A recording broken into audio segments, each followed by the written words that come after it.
오늘 우리가 나눌 하나님의 말씀은 시편 16편 1절에서 11절에 있는 말씀입니다.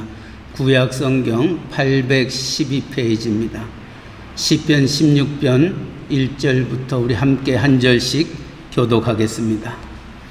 하나님이여 나를 지켜주소서. 내가 주께 피하니이다. 내가 여호와께 아뢰되 주는 나의 주님이시오니 주밖에는 나의 복이 없다 하였나이다. 땅에 있는 성도들은 존귀한 자들이니 나의 모든 즐거움이 그들에게 있도다. 다른 신에게 예물을 드리는 자는 괴로움이 더할 것이라. 나는 그들이 드리는 피의 전제를 드리지 아니하며 내 입술로 그 이름도 부르지 아니하리로다. 여호와는 나의 산업과 나의 잔의 소득이시니 나의 분깃을 지키시나이다. 내게 줄로 재어준 구역은 아름다운 곳에 있으며 나의 기업이 실로 아름답도다. 나를 훈계하신 여호와를 송축할지라. 밤마다 내 양심이 나를 교훈하도다. 내가 여호와를 항상 내 앞에 모시며 그가 나의 오른쪽에 계심으로 내가 흔들리지 아니하리로다. 이러므로 나의 마음이 기쁘고 나의 영도 즐거워하며 내 육체도 안전히 살리니 이는 주께서 내 영혼을 수월해 버리지 아니하시며 주의 거룩한 자를 멸망시키지 않으실 것임이니이다. 함께 읽습니다. 주께서 생명의 길을 내게 보이시리니 주 앞에는 충만한 기쁨이 있고 주의 오른쪽에는 영원한 즐거움이 있나이다. 아멘. 우리가 읽었던 시편 16편을 가리켜서 다윗의 믹딤이라 이렇게 부제로 달고 있습니다. 이 믹딤이라는 단어는 황금이라는 뜻입니다. 신비라는 뜻입니다. 비밀이라는 뜻입니다. 시편이 150편이 있는데 그 중에 다윗의 믹딤이 6편이 있습니다. 그 중에 하나가 오늘 함께 나누었던 시편 16편입니다. 어떤 의미에서 다윗은 이 시편을 가리켜서 나의 황금의 시다, 나의 가장 귀하고 영광스럽고 비밀스러운 신비의 하나님 앞에 올려지는 시라고 얘기하고 있습니다. 다윗이 이처럼 이 시를 가리켜서 믹딤이라고 얘기할 수 있었던 것은 오늘 3절 말씀입니다. 우리 다시 한번 3절 말씀 같이 한번 읽겠습니다. 3절입니다. 땅에 있는 성도들은 존귀한 자들이니 나의 모든 즐거움이 그들에게 있도다. 다윗은 하나님 앞에서 내가 누구인가? 내가 존귀한 자다 라고 고백하고 있습니다. 영어 성경에 보니까 이 존귀한 자를 뭐라고 기록하고 있냐면은 The glorious ones, 영광스러운 자다라고 표현하고 있습니다. 오늘 우리 집사님이 찬양했던 시편 8편에도 다윗은 그렇게 고백합니다. 사람이 무엇이기에 주께서 나를 생각하시고 인자가 무엇이길래 나를 이렇게 돌보시나이까. 하나님의 돌보심, 하나님의 생각하심, 하나님의 그 사랑의 손으로 우리를 붙잡아 주시는 그 은혜가 어찌 크고 아름다운지요. 노래하며 찬양하였던 것처럼 다윗은 하나님이 나를 가리켜서 존귀한 자다, 영광스러운 자다 불러주시는 그 은혜가 감격하여 그는 이 시를 다윗의 믹딤이다, 하나님 앞에 올려지는 황금과 같은 시다 라고 고백하였던 것입니다. 존귀한 자, 영어 성경에는 glorious one, 다시 말하면 영광스러운 자라 표현되었던 것을 기억하면서 우리는 이 표현을 다윗만 표현한 것 아닙니다. 이사야 선지자가 이사야서 43장에도 동일하게 표현하고 있습니다. 내 영광을 위하여 창조한 자를 내게 오게 하라. 내가 그를 지었고 만들었느니라 말씀하였습니다. 이사야 선지자는 하나님의 백성을 가리켜서 내 영광을 위하여 창조한 자라 이렇게 말하고 있습니다. 이처럼 우리는 누구인가? 이 세상 사람들은 우리를 향하여 별 볼 일 없는 자라고 얘기할지 모르지만은 우리를 창조하시고 우리를 구속하시고 우리를 지명하여 너는 내 것이라 부르셨던 그 하나님은 저와 여러분을 향하여 존귀한 자다, 내 영광으로 창조한 자다 말하고 있습니다. 한 걸음 더 나아가 오늘 3절 하반절 말씀에 보니까 우리를 존귀한 자로 부를 뿐만이 아니라 나의 모든 즐거움이 그들에게 있도다. 다시 말하면 너희는 나의 기쁨이라는 것입니다. 우리는 하나님 앞에 존귀한 자여 영광스러운 자일 뿐만이 아니라 우리는 하나님의 기쁨이라는 겁니다. 스바냐 3장 17절 말씀 우리가 찬양으로도 많이 불렀고 여러분이 알고 있는 스바냐 3장 17절 말씀 기억하실 것입니다.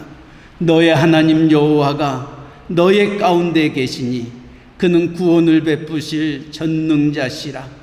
그가 너로 인하여 기쁨을 이기지 못하시며 너를 잠잠히 사랑하시며 너로 말미암아 즐거이 부르며 기뻐하리라. 스바냐 선지자도 하나님의 백성을 향하여서 그렇게 말합니다. 그가 너로 인하여 기쁨을 이기지 못한다. 우리는 하나님의 기쁨이라고 스바냐 선지자도 동일하게 말씀하고 있습니다. 다윗은 오늘 시편 16편에 이처럼 하나님은 우리를 존귀한 자로 또 하나님의 기쁨으로 우리를 창조하시고 우리를 불러주시고 우리를 인도해 주심을 생각하면서 주밖에 없음을 고백하며 이 시를 지었던 것입니다. 하나님을 찬양했던 것입니다.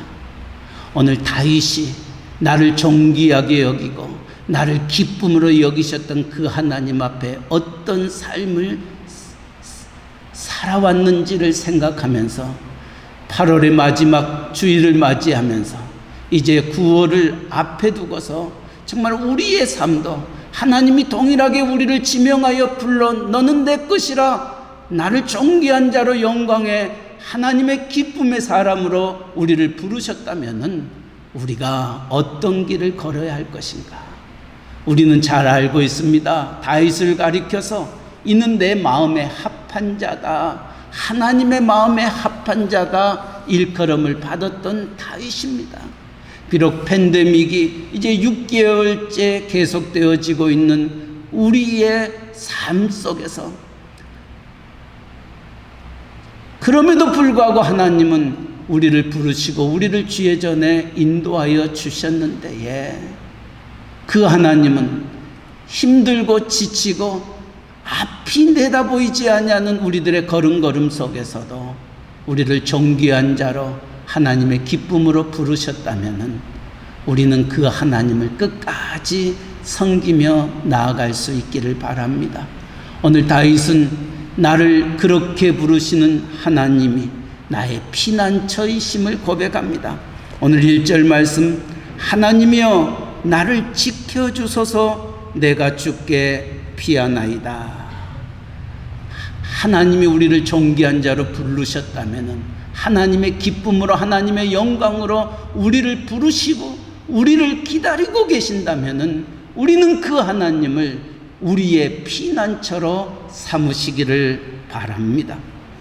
다윗은 하나님이여 나를 지켜주소서 내가 주께 피하나이다 라고 고백하고 있습니다. 다윗만큼 산전수전 공준전을 치렀던 이는 없습니다. 사울 임금 때문에 죽을 고비를 몇 번 넘겼습니다. 그가 왕이 되어서는 아들 압살롬이 반란을 일으켜서 다윗은 야반도주할 수밖에 없는 그와 같은 형편과 처지에 놓여 있고 자기를 따랐던 그 장관들이 자기를 배반하고 압살롬의 편에 서서 자기를 죽이려고 찾아오는 그 모습, 배신의 아픔 속에서 그는 오늘 시편 16편을 기록하였던 것입니다. 어떤 의미에서 다윗의 걸음걸음이 정말 우리의 인생의 걸음걸음과 비교해 볼 때에 특별히 다른 것은 없었을 것입니다. 우리도 한국에서부터 미국까지 이민의 길을 어떻게 왔습니까? 한 분 한 분 얘기를 듣기 시작하면 밤을 새도 그 모든 얘기를 들을 수 없을 만큼 여러분의 걸음걸음, 또 여러분의 미국에서의 이민의 삶의 힘들고 어려움을 그 누구와 함께 나눌 수 있겠습니까? 다윗은 그럼에도 불구하고 나를 존귀한 자로 하나님의 기쁨으로 부르셨던 그를 주님만이 나의 피난처이신마, 주님만이 나의 요새시요 나의 반석임을 고백하였던 겁니다. 많은 사람들은 문제에 부딪힐 때마다 사람을 피난처로 삼을 때가 많습니다. 또 물질을 피난처로 삼을 때가 많습니다. 또 어떤 사람은 자기 경험이나 자기의 지식을 먼저 생각하는 사람들도 많습니다. 그런데 다윗은 어떤 수단과 방법을 먼저 찾는 것이 아니라 먼저 하나님 앞에 나아갔던 것입니다. 다윗은 알고 있었습니다. 하나님 한 분만이 방패가 되시고 나의 도움이 되심을 누구보다도 알고 있었기 때문입니다. 오늘 8절 말씀에도 그가 누구인가? 그가 나의 오른쪽에 계심으로 내가 흔들리지 아니하리로다. 하나님은 우편 그늘이 되셔서 낮에 해가 우리를 상치 아니하고 밤에 달이 우리를 해치 아니하도록 눈동자같이 우리를 지키시는 그분이 나의 하나님이심임을 알고 있었기에 오늘 하나님이여 나를 지켜 주옵소서. 내가 주께 피하나이다. 나의 피난처는 하나님 여호와 한 분이심을 고백하였던 것입니다. 사랑하는 성도 여러분, 우리는 누가복음 15장의 탕자의 비유를 잘 알고 있습니다. 아버지의 마음을 아프게 하고 자기의 몫을 가지고 아버지 집을 떠났던 그가 세상과 더불어 먹고 마시고 죄악과 더불어 먹고 마신 후 그 모든 돈이 떨어졌었을 때에 친구들도 그를 다 버리고 떠나버렸습니다. 의지할 곳이 없습니다. 돼지가 먹는 주엄 열매를 맺고 남의 품꾼으로 살아가고 있는 그가 문득 아버지가 생각이 났습니다. 내 아버지 집에는 먹을 것이 많은데 내가 아버지 집으로 돌아가야 되겠다. 이제는 아들로서가 아니라 아버지의 품꾼으로라도 나를 써달라고 얘기해야 되겠다 생각하고 아버지 앞에 나아갔던 것입니다.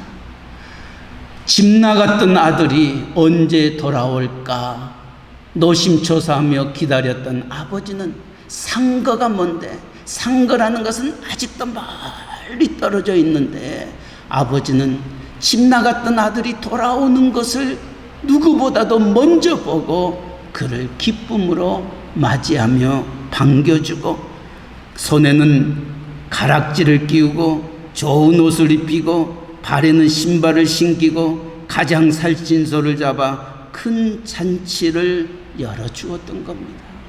기억하시기 바랍니다.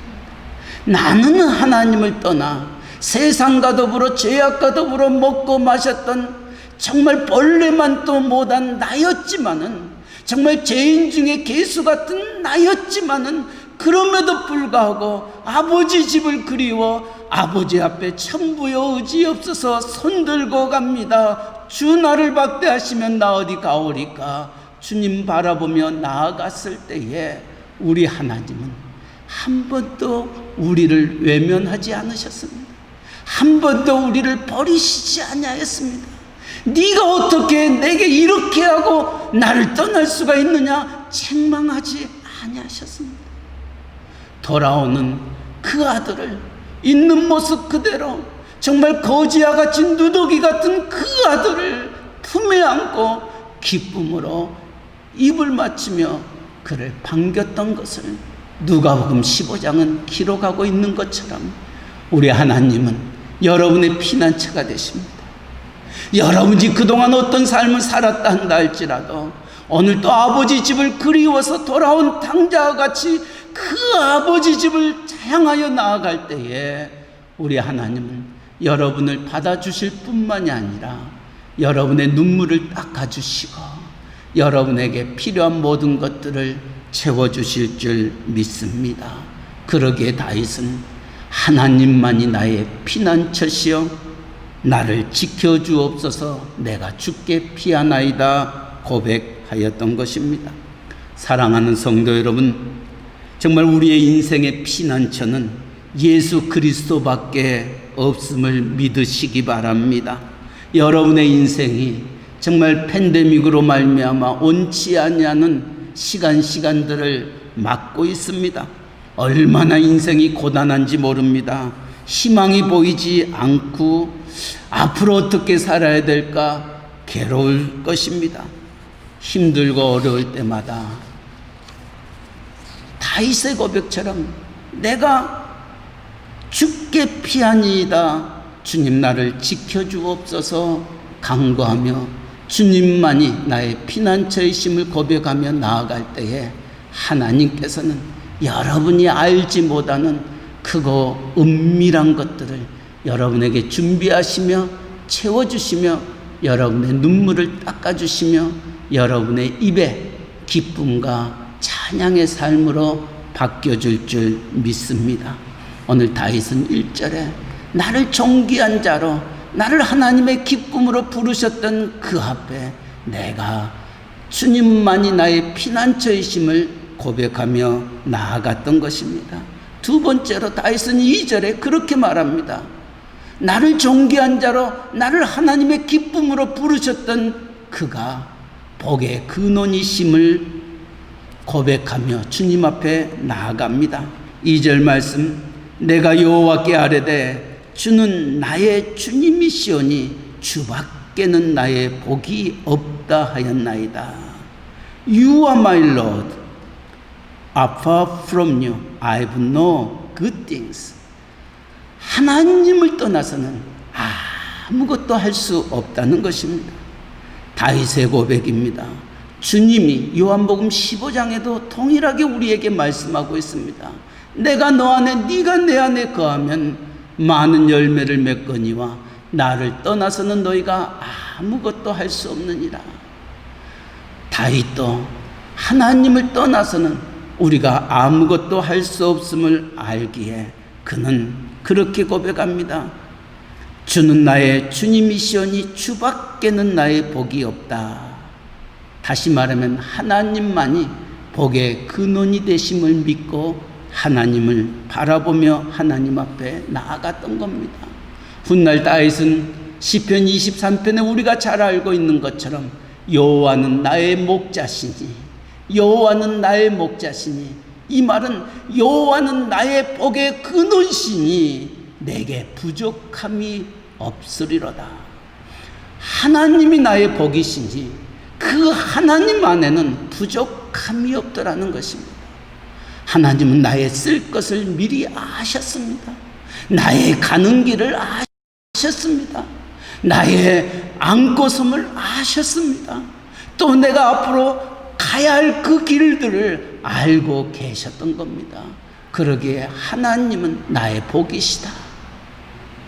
하나님이 복의 근원이심을 믿고 다윗은 그 앞에 온전히 섰던 것입니다. 다윗처럼 파란만장한 삶을 살았던 이가 없다고 말씀드렸습니다. 사울왕을 피하여 도망다녀야 됐고 아들의 반란으로 인하여 또 도망갈 수밖에 없는 그였지만은 다윗의 시는 다윗의 찬양은 우리의 생각과 달랐습니다. 시편 23편에도 그는 그와 같은 힘듦과 어려움 속에도 하나님이 나의 목자시니 내게 부족함이 없다 고백할 뿐만이 아니라 하나님의 선하시고 인자하심이 정녕 나를 따르리니 내가 여호와의 집에 영원히 거하리로다 고백하면서 그는 내 잔이 넘치나이다. 내 잔이 넘치나이다. 도망다녔던 그 정말 힘들게 피할 길을 쫓아다녔던 그였지만은 그 입술의 찬양은 내 잔이 넘치나이다 고백하며 하나님을 찬양했던 다윗, 그러기에 그를 가리켜서 하나님의 마음에 합한 자라 일컬음을 받게 되었던 것입니다. 사랑하는 성도 여러분, 성경은 분명히 우리에게 말씀하고 있습니다. 주 밖에는 나의 복이 없다. 주 밖에는 나의 복이 없다. 우리 한번 따라 합시다. 주 밖에는 나의 복이 없다. 정말 하나님을 나의 목자로, 하나님을 나의 복의 근원으로 삼고 그 하나님을 끝까지 따르는 자에게는 하나님이 예비해 놓으셨던 크고 놀라운 것들을 여러분에게 주실 줄 믿습니다. 그러기에 예레미야 선지자도 너는 내게 부르짖으라. 네가 알지 못하는 크고 은밀한 일을 내게 보이리라 말씀하셨습니다.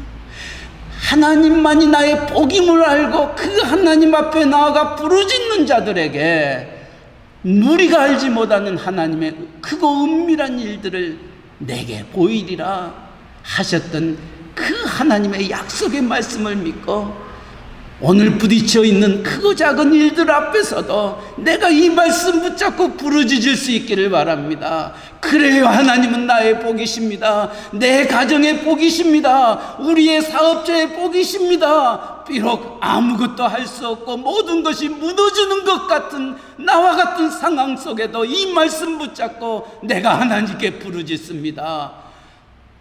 너는 내게 부르짖으라, 너는 내게 부르짖으라 하셨던 그 말씀 의지하면서 주 앞에 나와 부르짖을 수 있기를 바랍니다. 부르짖는 자에게 하나님은 크고 은밀한 일, 이 말은 내가 알지 못하는 것들, 그러나 내게 가장 좋은 것들을 우리에게 허락해 주시겠다는 하나님의 약속입니다. 기억하시기 바랍니다. 오직 하나님, 예수님만이 참되고 영원한 복이십니다.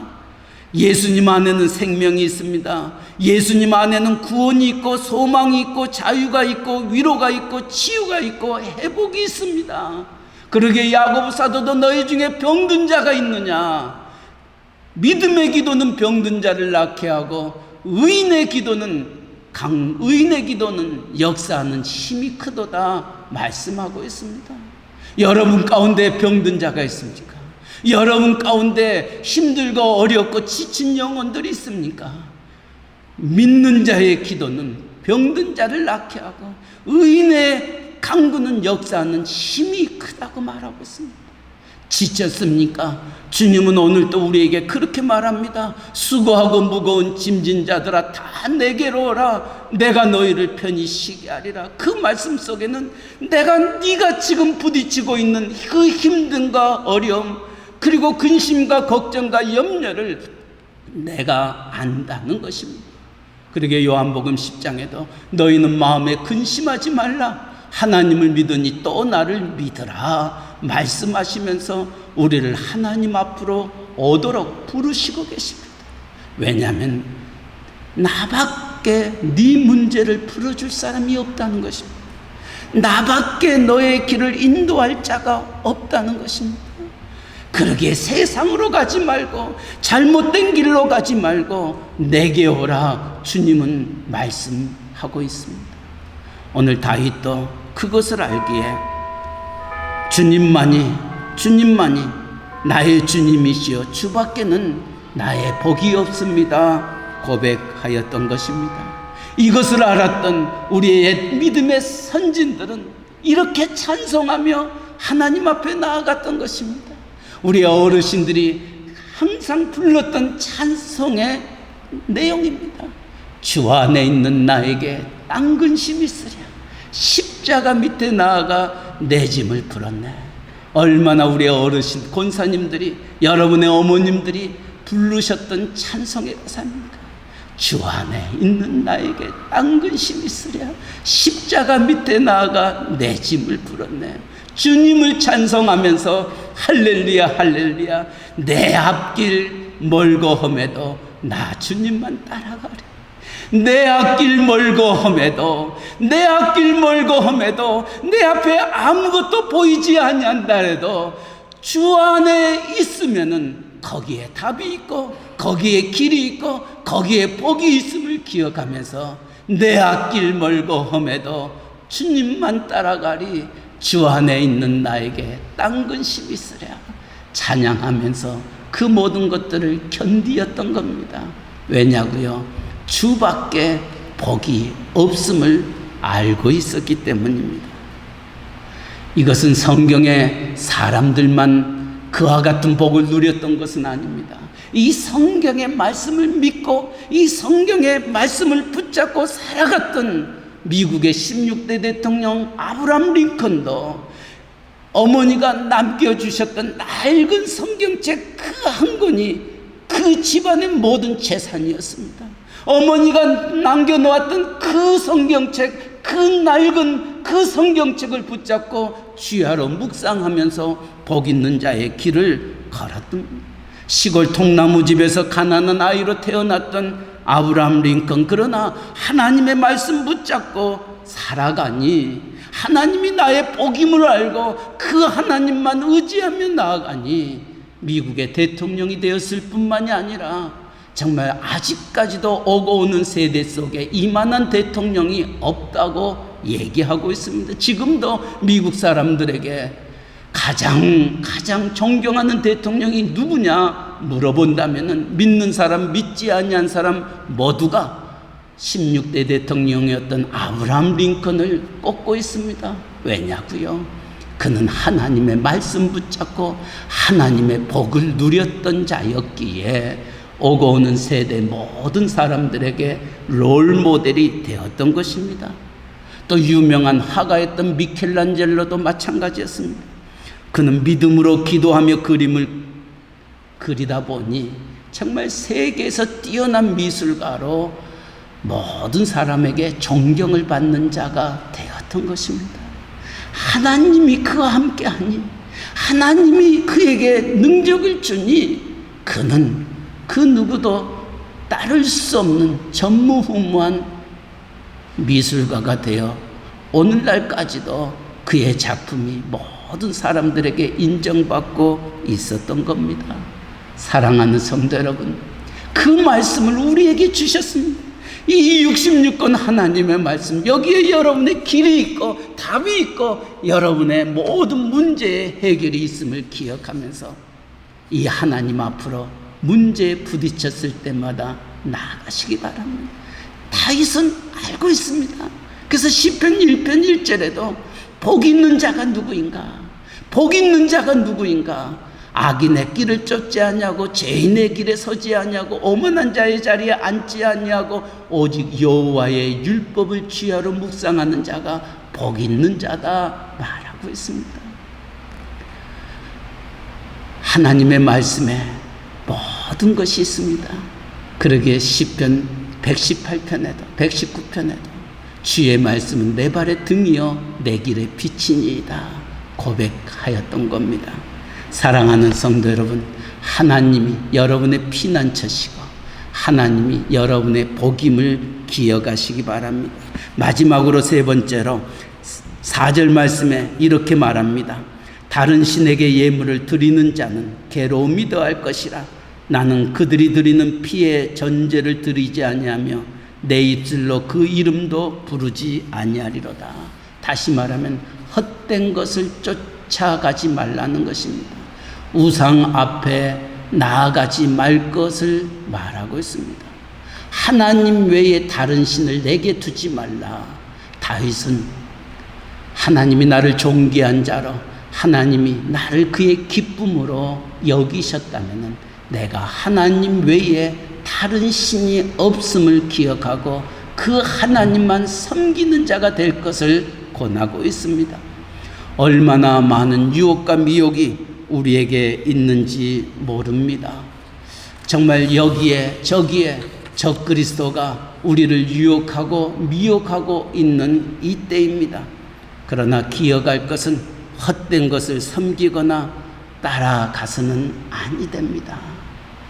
이제 우리가 21세기를 살아가고 있고 우리가 살고 있는 이 시대는 정말 과학의 시대입니다.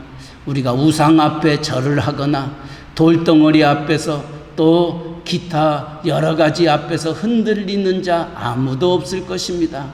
그러나 사도 바울은 우리에게 우상이 무엇이냐 라고 묻는 그들을 향하여 탐심이 우상이다 이렇게 말하고 있습니다. 탐심이 우상이다.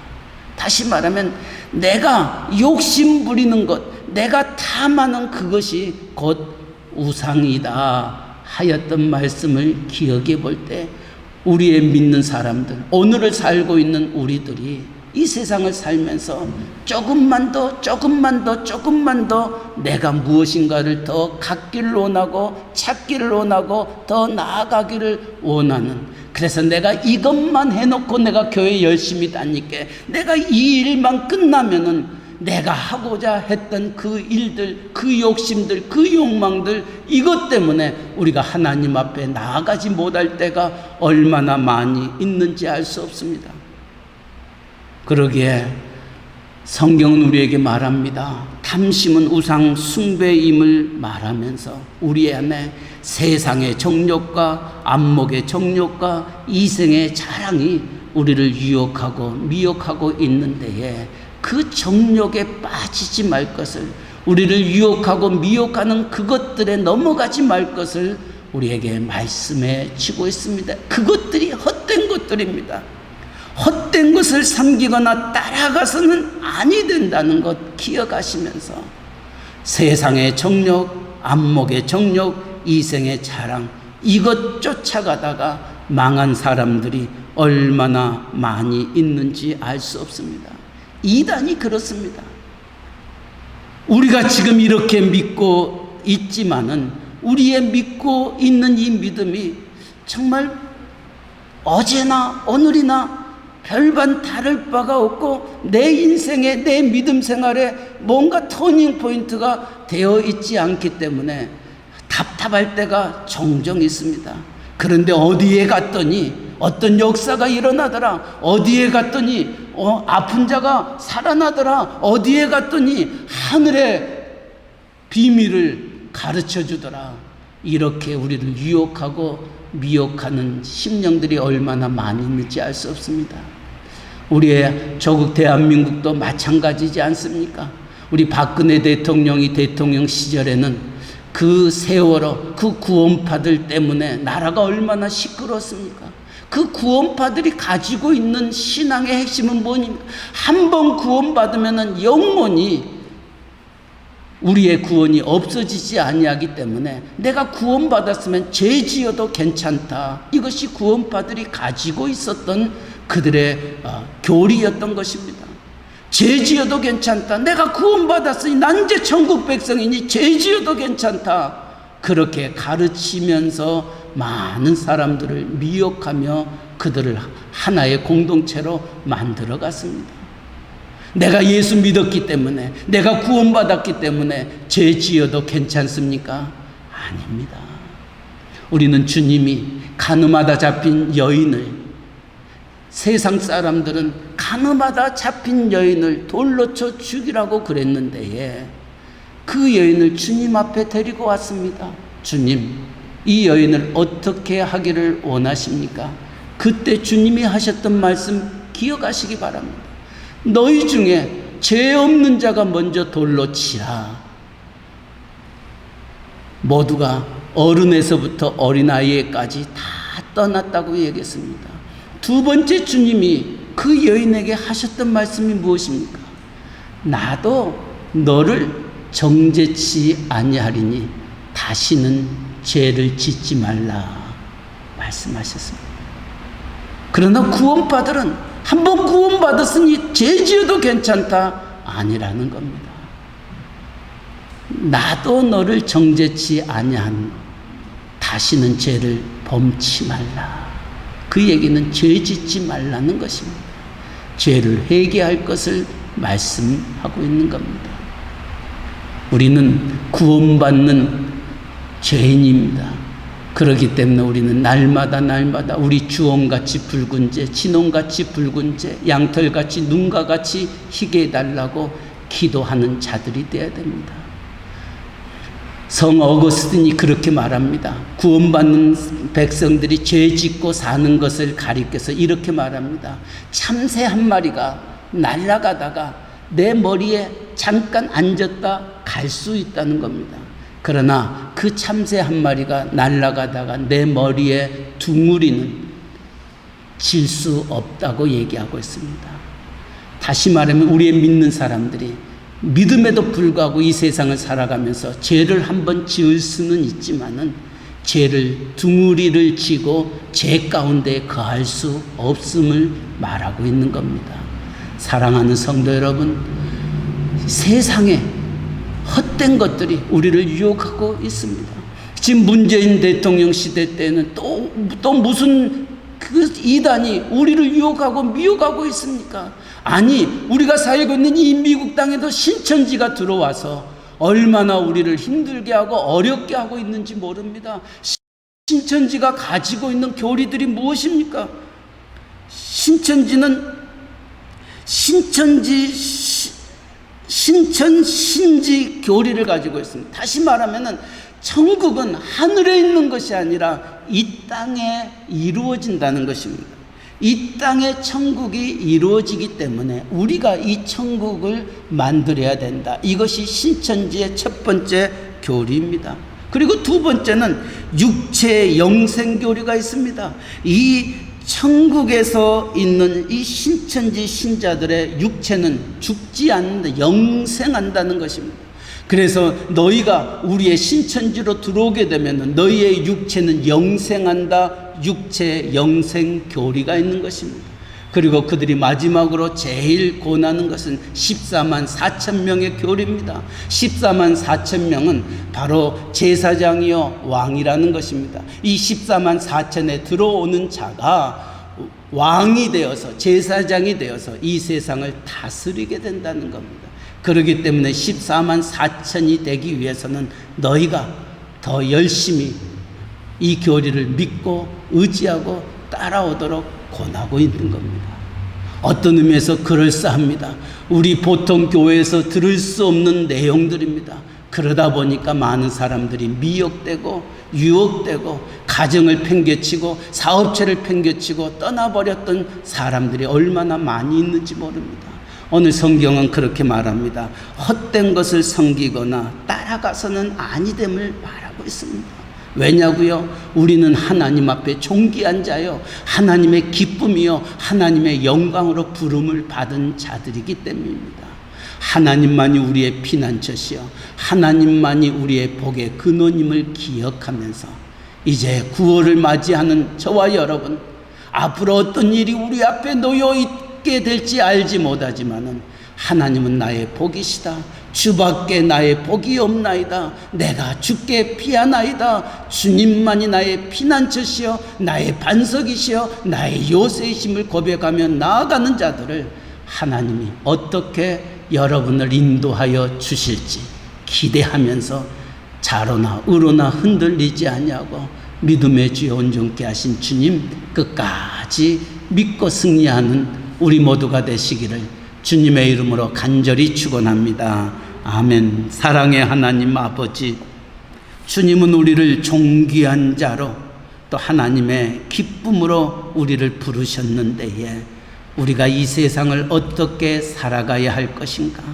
다윗의 고백처럼 주님만이 나의 피난처시여 주밖에는 나의 복이 없음을 기억하면서 헛된 것에 예물을 드리거나 괴로움을 더하는 어리석은 자가 되지 아니하고 주님만 의지하며 주님만 바라보며 주 앞에 모든 것들을 맡기며 승리하는, 그리고 잘했다 착하고 충성된 종아 일컬음 받는 우리 모두가 되게 하여 주시옵소서. 이제 8월을 마무리합니다. 이제 9월이 시작됩니다. 하나님, 모든 것들이 새학년 새학기가 시작이 됩니다. 아직도 이 코비드-19으로 인하여 정가 같지 않습니다. 아직도 뒤죽박죽입니다. 앞이 보이지 않습니다. 그러나 주의 말씀이 내 발의 등이요 내 길의 비침을 기억하며 복 있는 자의 길을 걸어가는 저희들 되게 하여 주시옵소서. 감사하며 예수님의 이름으로 기도하옵나이다. 아멘.